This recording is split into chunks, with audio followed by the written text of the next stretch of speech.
ব্যবসায়ীদের থেকে পার্সেন্টেজ দাবি করা হয়, চাঁদা তোলা হয়। একবার আমাদেরকে ভোট দিয়ে দেখেন, ইনশাল্লাহ ইলেকশন শেষ হওয়ার আগ পর্যন্ত আমাদের ছেলেপেলেগুলো করবে না, তাই না? আমাদের দল নারীর অধিকার নিয়ে কাজ করবে, নারীর সুনিশ্চিত ক্ষমতা অধিকার করবে। এই তুই চিনোস আমারে? চিনোস? আমার সহযোদ্ধা ভাইদের গায়ে গুলি লাগবে কেন? দেশ নিরাপত্তাহীনতায় ভুগবে কেন? আগামীকালকে আমরা দলবদ্ধভাবে বাংলাদেশে একটা সুন্দর ড্রোন শো উদযাপন করবো। আর কোনো মা যেন তার সন্তান না হারায়।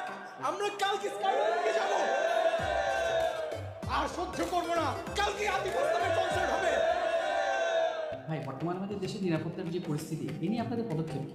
দেখেন, ওটা নিয়ে আমি আসলে কথা বলতে চাই না। আমি কথা বলতে চাই পেঁয়াজের যে দাম রাতারাতি বেড়ে গেল, এটা কি ঠিক?